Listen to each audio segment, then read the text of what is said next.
Assalamualaikum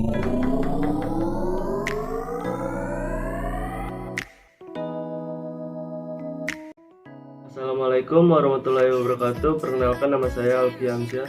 Perkenalkan, nama saya Deva Gustami Sukma. Perkenalkan, nama saya Novia Nisa. Perkenalkan, saya Valentina Kasia. Pengertian anggaran menurut beberapa tokoh. Menurut Hansen dan Mowen, anggaran adalah rencana keuangan untuk masa depan. Rencana tersebut mengidentifikasi tujuan dari tindakan yang diperlukan untuk mencapainya. Sedangkan, menurut Munardi, anggaran adalah suatu rencana yang disusun secara sistematis yang meliputi seluruh kegiatan perusahaan yang dinyatakan dalam unit atau kesatuan moneter yang berlaku untuk jangka waktu yang akan datang. Secara umum, anggaran atau budget adalah rencana kuantitatif aktivitas usaha sebuah organisasi, entah itu pemasaran, produksi, keuangan. Anggaran mengidentifikasi sumber daya dan komitmen yang dibutuhkan untuk memenuhi tujuan organisasi selama periode yang dianggarkan. Karakteristik anggaran. 1. Anggaran mengestimasi potensi laba satuan bisnis. Kedua, anggaran dinyatakan dalam istilah moneter, walaupun jumlah moneter dapat saja ditunjang oleh jumlah non-moneter, misalnya unit yang dijual atau diproduksi. Ketiga, mencakup periode 1 tahun. Keempat, anggaran merupakan komitmen manajemen. Manajer sepakat untuk mengemban tanggung jawab atas pencapaian tujuan yang dianggarkan. Kelima, usulan anggaran ditelaah dan disetujui oleh otoritas yang lebih tinggi ketimbang oleh pihak yang menganggarkan atau budgeter. Keenam, begitu disetujui, anggaran hanya dapat diubah dalam kondisi yang ditetapkan. Tujuan pokok anggaran. 1. Memprediksi transaksi dan kejadian finansial serta non-finansial di masa yang akan datang. Kedua, mengembangkan informasi yang akurat dan bermakna bagi penerima anggaran. Manfaat anggaran. 1. Angka laba yang dikehendaki oleh perusahaan.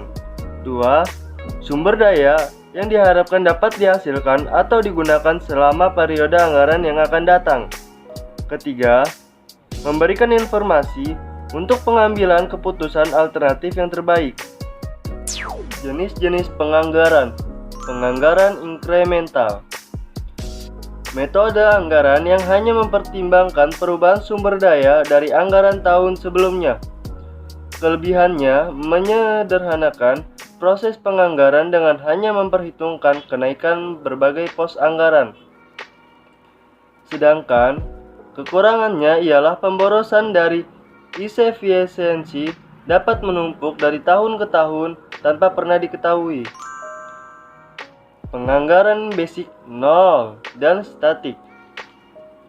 Dalam penganggaran basic 0, semua jajaran manajemen bertindak dari nol dan mengestimasi kebutuhan sumber daya yang diperlukan untuk mendanai aktivitas-aktivitas tahun anggaran. Penganggaran statik sering dipakai oleh banyak perusahaan jasa. Penganggaran fleksibel. Anggaran ini mengaitkan volume aktivitas dengan jumlah rupiah yang dianggarkan, bermanfaat terutama dalam menaksir dan mengandalkan biaya pabrik dan beban operasi. Kelebihannya dapat dipakai untuk merumuskan anggaran sebelumnya dan adanya data taksiran tingkat aktivitas. Selain itu, membantu manajemen dalam menghadapi ketidakpastian dengan memampukan mereka untuk melihat taksiran hasil dalam kisaran aktivitas tertentu. Sini saya ingin menjelaskan tentang anggaran induk. Anggaran induk adalah anggaran komprehensif yang menyatakan keseluruhan rencana bisnis bagi seluruh perusahaan untuk suatu periode yang akan mencakup selama 1 tahun atau kurang. Anggaran kontinu ialah anggaran selama 1 tahun yang terus bergerak. 1 bulan anggaran telah lewat, 1 bulan ditambah untuk masa mendatang ditambahkan sehingga perusahaan selalu memiliki rencana selama 1 tahun. Jenis-jenis anggaran induk antara lain anggaran operasional. Anggaran operasional adalah deskripsi rinci pendapatan dan biaya yang dibutuhkan untuk mencapai hasil laba yang memuaskan. Yang termasuk anggaran operasional antara lain pertama anggaran penjualan, kedua anggaran produksi, yang ketiga anggaran pembelian bahan baku langsung, yang keempat anggaran tenaga kerja langsung. Yang termasuk ke anggaran operasional yang pertama anggaran penjualan. Anggaran penjualan secara umum merupakan dasar penyusunan anggaran lainnya dan umumnya disusun terlebih dahulu sebelum menyusun anggaran lain.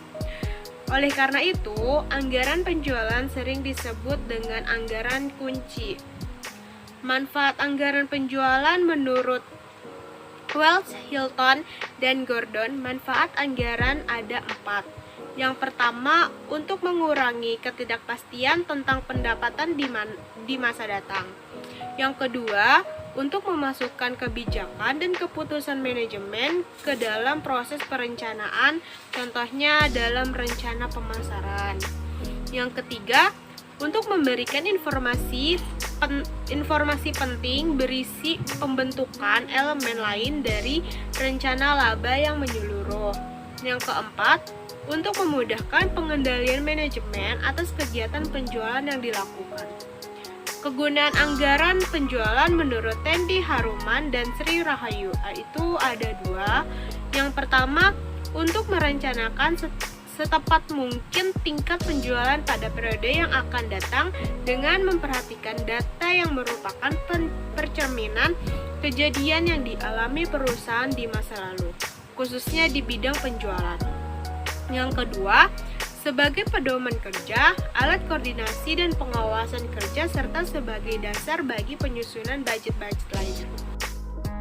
Faktor-faktor yang mempengaruhi anggaran penjualan itu ada 8. Apa aja sih? Yang pertama, faktor pemasaran. Yang kedua, faktor keuangan. Yang ketiga, faktor ekonomi.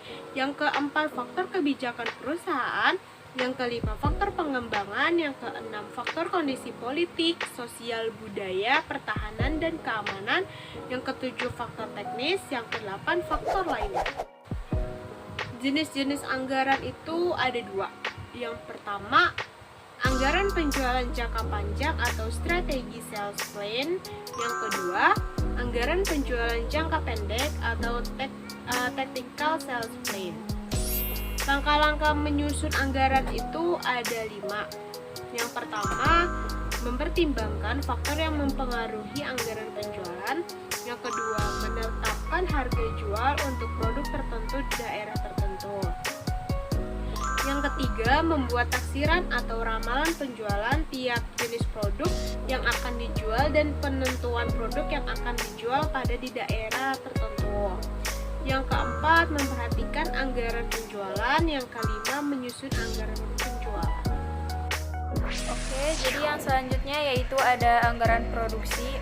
Anggaran produksi merupakan perencanaan secara terpisah mengenai jumlah unit produk yang akan diproduksi pada periode tertentu atau pada periode yang akan datang, di mana di dalamnya produk mencangkup mengenai kuantitas, kualitas, dan kapan produk akan diproduksi.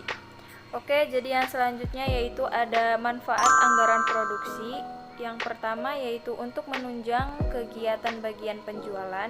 Yang kedua, untuk menjaga tingkat persediaan yang akan optimum. Yang ketiga yaitu untuk mengukur produksi sedemikian rupa sehingga biaya produksi bisa diminimumkan. Jadi ada langkah-langkah untuk membuat anggaran produksi, yaitu yang pertama ada tahap perencanaan. Yang pertama yaitu untuk menentukan periode waktu yang dipakai sebagai dasar dalam penyusunan di bagian produksi. Yang kedua yaitu untuk menentukan jumlah satuan fisik barang yang akan dihasilkan. Dan yang selanjutnya yaitu ada tahap pelaksanaan, yaitu yang pertama untuk menentukan kapan produk diproduksi, dan yang kedua yaitu untuk menentukan di mana produk akan diproduksi. Yang ketiga yaitu untuk menentukan urutan proses produksi. Yang keempat yaitu untuk menentukan standar penggunaan fasilitas agar tercapai dengan efisien. Dan yang kelima yaitu menyusun program penggunaan bahan baku. Dan yang terakhir yaitu untuk menyusun standar biaya produksi. Yang selanjutnya yaitu ada anggaran pembelian bahan baku langsung. Anggaran pembelian bahan baku langsung yaitu untuk menyatakan jumlah dan biaya bahan baku yang dibeli tiap periode, yaitu yang jumlahnya bergantung pada perkiraan penggunaan bahan baku dalam produksi dan persediaan bahan baku yang dibutuhkan oleh perusahaan. Contoh anggaran pembelian bahan baku langsung yaitu bisa dilihat sebagai berikut. Oke, yang selanjutnya ada anggaran tenaga kerja langsung. Anggaran tenaga kerja langsung yaitu merupakan anggaran yang merencanakan secara lebih terperinci tentang upah yang akan dibayarkan kepada para tenaga kerja atau karyawan langsung selama periode yang akan datang. Ada pula faktor-faktor menyusun anggaran tenaga kerja langsung, yaitu yang pertama ada rencana produksi, yang kedua ada standar penyelesaian produk, waktu yang dibutuhkan untuk menghasilkan satu unit produk. Yang ketiga, bagian atau departemen yang digunakan untuk melakukan proses produksi. Dan yang keempat yaitu ada sistem upah yang digunakan menurut waktu per jam, hasil per unit, atau dengan insentif interval. Manfaat anggaran tenaga kerja langsung antara lain, yang pertama, penggunaan tenaga kerja lebih efisien karena rencana yang matang.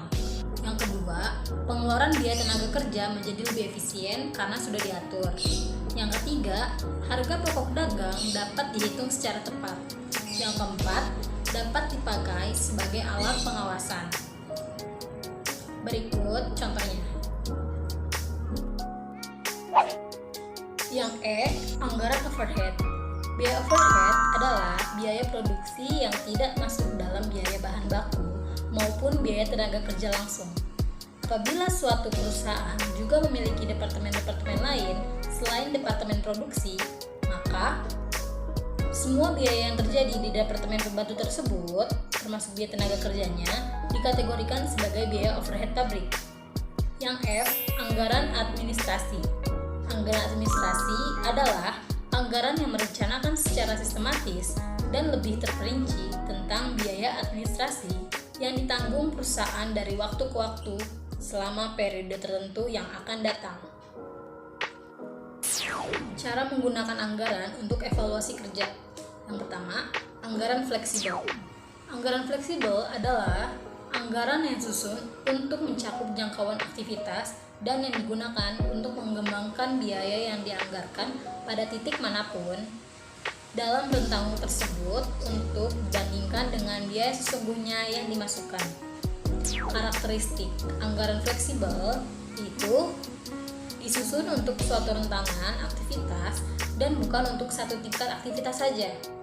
Selain itu, memberikan dasar yang dinamis untuk membuat perbandingan-perbandingan karena mereka secara otomatis akan memberikan informasi yang menyangkut tingkatan volume yang berbeda-beda. Tujuan anggaran fleksibel ialah, meskipun anggaran fleksibel dapat bermanfaat untuk tujuan pengendalian, mereka tidak terlalu berguna untuk perencanaan. Perbedaan antara anggaran fleksibel dengan anggaran statis adalah anggaran fleksibel tidak membatasi diri hanya pada satu tingkat aktivitas, tetapi pada beberapa tingkat kisaran aktivitas seperti range activity atau relevant activity. Dan juga anggaran statis diarahkan pada satu tingkat saja. Berikut contoh anggaran fleksibel. Yang kedua ada anggaran partisipatif. Anggaran partisipatif memungkinkan para manajer tingkat bawah untuk turut serta dalam pembuatan anggaran daripada membebankan anggaran kepada para manajer tingkat bawah.